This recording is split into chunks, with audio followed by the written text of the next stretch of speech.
Hello भाई, तो फिर से एक नए वीडियो में बहुत बहुत स्वागत है। तो आप देख सकते हैं कि आज मैं बताने जा रहे हैं, ये देखिए लाइट का संपूर्ण क्लास है, यानी संपूर्ण क्रांति क्लास एकदम एक्सप्रेस में चलेगा। ठीक है, तो पूरे ये ध्यान से देखिएगा। ये देखिए प्रकाश है, क्या प्रकाश यानी लाइट। लाइट आज फिर से मैं स्टार्ट करने जा रहे हैं, जिसमें ध्यान से देखिएगा एकदम। तो फटाफट चलते हैं। तो लाइट में सबसे पहले चीज़ पढ़ना है क्या, लाइट होता क्या है यार।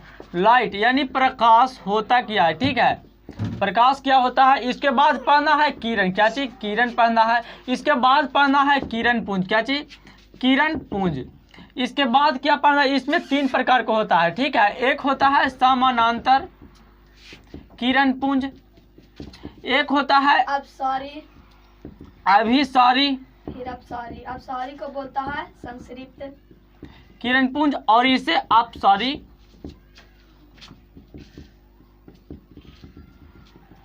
किरण पुंज, इसे बोलता है एक संश्रिप्त किरण पुंज। क्या थी, संश्रिप्त किरण पुंज भी बोलता है। ठीक है, और इसे बोलता है असंश्रिप्त किरण पुंज।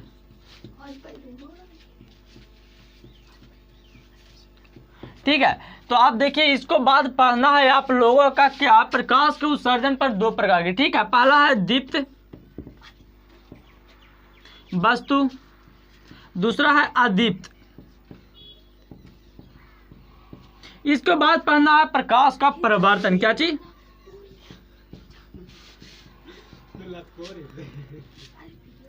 प्रकाश का परावर्तन। तो आप देख सकते हैं इसमें कि यहाँ देखिए प्रकाश होता क्या है। ठीक है, तो प्रकाश सिंपल सी है क्या कि जब प्रकाश है तब किसी वस्तु को हम देख सकते हैं। ठीक है, प्रकाश क्या है, तो प्रकाश है तो हम किसी वस्तु को देख सकते हैं, नहीं तो नहीं। ठीक है, क्या चीज, तो प्रकाश का रहना जरूरी है। जब तक प्रकाश नहीं है, जब तक क्या चीज, किसी वस्तु को देख नहीं पाएंगे। ठीक है, तो प्रकाश वह भौतिक कार्य है जिसकी सहायता से किसी वस्तु को देखा जा सकता है। क्या कहलाता है, प्रकाश कहलाता है। किरण, तो क्या चीज, किरण यानी प्रकाश के गमन पथ को, दिशा को क्या कहते हैं, तो किरण कहते हैं। क्या चीज, किरण कहते हैं। किरण पुंज, ये देखिए किरण पुंज होता है, जैसे में ढेर सारा किरण हो गया, ढेर सारा किरण हो गया, क्या चीज कहलाएगा, तो किरण पुंज कहलाएगा। किरण पुंज 3 प्रकार का होता है। पहला होता है समानांतर किरण पुंज, दूसरा होता है अभिसारी किरण पुंज, और तीसरा होता है अपसारी किरण पुंज। जिसमें समानांतर किरण पुंज परस्पर समानांतर हो, जो सभी किरणें परस्पर समानांतर हो, समानांतर किरण पुंज कहते हैं। अभिसारी किरण पुंज जो आगे जाकर एक बिंदु पे मिलती है, जिसे क्या कहते हैं, अभिसारी। जैसे में आप देख सकते हैं यहाँ पे कि आप मतलब क्रिकेट खेले चले हैं। ठीक है, तो आप सभी लोग कहाँ जाएंगे, तो फिर एक फील्ड में जाएंगे। ठीक, एक सेंटर पर जाएंगे। कहाँ जाएंगे, एक सेंटर पर जाएंगे। इसे क्या कहते हैं, तो अभिसारी किरण पुंज कहते हैं। अपसारी किरण पुंज क्या होगा, जो एक सेंटर से देखिए एक जैसे में एक जगह है, ठीक है, उससे निकलकर आगे की ओर फैलती है। ठीक है, फैलती हुई प्रतीत हो, क्या चीज कहलाता है, अपसारी किरण पुंज कहलाएगा। ठीक है, जैसे में दीप्त वस्तु में जिसका प्रकाश स्वयं हो, मतलब प्रकाश अपना हो। ठीक है, प्रकाश अपना हो, क्या चीज, अपना हो, क्या चीज कहलाएगा, दीप्त वस्तु कहलाएगा। जैसे में आप देख सकते हैं जलता हुआ बल्ब, सूर्य, तारा, इस सब हो जाएगा। ठीक है, अदीप्त वस्तु में इसी तरह है जिसका अपना प्रकाश नहीं हो। ठीक है, अपना प्रकाश क्या ना, अपना प्रकाश नहीं हो। ठीक है, अदीप्त में क्या हो जाएगा, जिससे अपना प्रकाश नहीं हो, क्या चीज कहलाएगा, तो अदीप्त वस्तु। जैसे में आप देखे होंगे चंद्रमा, चंद्रमा के बारे में आप लोगों ने देखे होंगे, उसका अपना प्रकाश नहीं होता, क्योंकि वह देखिए एक रिफ्लेक्टर होता है। ठीक है, किसी का लाइट होता है, उस पर रिफ्लेक्ट होकर पृथ्वी पर आता है। ठीक है, और देख सकते हैं यहाँ प्रकाश की परिवर्तन। ठीक है, तो प्रकाश की परिवर्तन होता है जो देखिए कभी आया, टकराया गया। ठीक है, जैसे में आप लोगों ने गेंदा बैट खेलते होंगे तो कोई नहीं मिलता होगा गेंदा लोकने वाला, तो आप दीवार पे गेंदा को मारते होंगे। ठीक है, उधर से रिटर्न आता है, फिर आप ही लोगते हैं। ठीक है, उसी को कहते हैं प्रकाश की परिवर्तन। तो थोड़ा सा आप समझने का प्रयास कीजिएगा। ये जैसे में देखिए ये क्या है, एक समतल दर्पण है, ये क्या चीज है, दर्पण है। ठीक है, ये देखिए आ रहा है किरण, जा रहा है। ठीक है, आने वाली किरण को आपतित किरण कहते हैं। क्या चीज कहेंगे, आपतित किरण कहेंगे। ठीक है, आने वाली किरण को आपतित किरण कहेंगे, और जाने वाली किरण को परावर्तित किरण कहेंगे। ठीक है, परावर्तित किरण कहेंगे। ठीक है, और ये देखिए ये दोनों को बीच में भागता बांटता, उसे अभिलंब कहते हैं। क्या चीज कहता है, अभिलंब कहता है, अभिलंब कहता है। जो आप देख सकते हैं यहाँ पे कि यही 2 नियम होता है प्रकाश का परावर्तन का, 2 नियम, जो आपतित किरण एवं परावर्तित किरण आपतन बिंदु पर डाला गया अभिलंब, तीनों एक ही तल में होता है। ठीक है, नियम नंबर 2 होता है आपतन कोण एवं परावर्तन कोण बराबर होते हैं।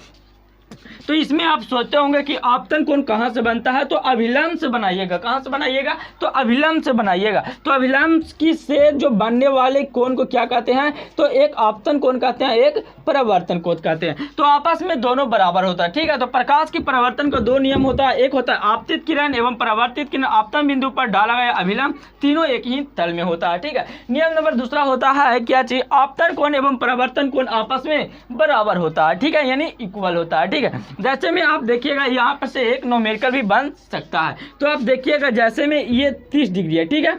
तो आपको बताना होगा कि ए मान लीजिए 30 डिग्री है तो बी कितना होगा। तो आपतन कोण एवं परावर्तन कोण बराबर है, तो ए है 30 तो बी क्या हो जाएगा, तो 30 हो जाएगा। इसी तरह आप देख सकते हैं जैसे में ये वाला है और ये सी है, ठीक है। तो सी कोण निकालना होगा तो क्या चीज होगा, तो देखिए एक एंगल इधर बनाइएगा, तो ये वाला बनता है जो कितना डिग्री का बनता है, तो 90 डिग्री का। कितना होता है, 90 डिग्री। तो 90 माइनस क्या कीजिएगा, 30 कीजिएगा, क्या चीज आएगा, 60, यानी जो सी आ गया जो कितना आ गया, 60 आ गया ना।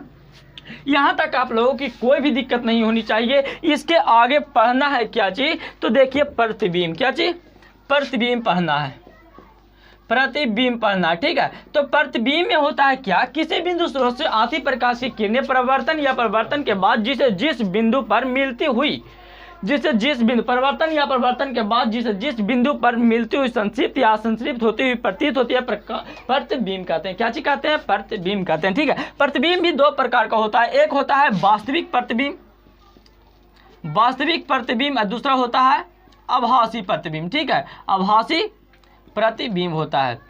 तो देख सकते हैं पहला में वास्तविक प्रतिबिंब में और दूसरा आभासी प्रतिबिंब। यानी वास्तविक प्रतिबिंब में होता है किसी बिंदु स्रोत से आती प्रकाश की किरणें परिवर्तन या परिवर्तन के बाद जिस बिंदु पर संतृप्त होती हुई प्रतीत होती है उसे वास्तविक प्रतिबिंब कहा जाता है। आभासी प्रतिबिंब होता है किसी बिंदु स्रोत से आती प्रकाश की किरणें परिवर्तन या अपवर्तन के बाद जिस बिंदु पर असंतृप्त होती हुई प्रतीत होती है उसे क्या कहते हैं, तो आभासी प्रतिबिंब कहा जाता है, ठीक है। इसको बाद पढ़ना है, ये देखिए दर्पण के बारे में, ठीक है। तो जैसे में गोलीय दर्पण, क्या चीज, गोलीय दर्पण, ठीक है। तो गोलीय दर्पण किसे कहते हैं, तो जिस गोलेकार खोखलेकार का बना होता है क्या चीज कहलाता है, तो गोलीय दर्पण। गोलीय दर्पण का मुख्यतः दो प्रकार का होता है। कितना प्रकार का होता है, दो प्रकार का। पहला होता है उत्तल दर्पण, उत्तल दर्पण, और दूसरा होता है अवतल दर्पण, ठीक है, अवतल दर्पण होता है, ठीक है। पहला होता है उत्तल दर्पण, दूसरा होता है अवतल दर्पण। तो उत्तल दर्पण में होता है जिसका जो उभरा हुआ होता है, क्या चीज, उभरा हुआ होता है, उभरा हुआ होता है। जैसे में देखिए परावर्तक सतह क्या चीज हुआ,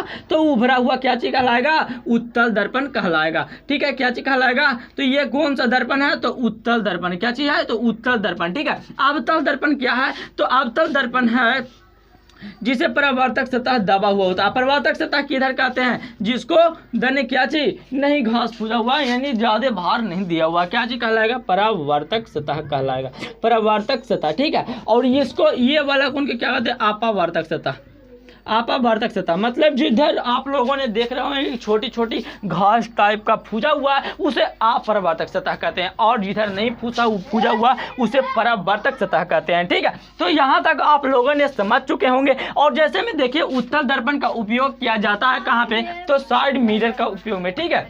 तो आप देखे होंगे कभी कि गाड़ी के बगल में रहता है साइड मिरर, उसमें उपयोग किया जाता है उत्तल दर्पण को, ठीक है। अवतल दर्पण को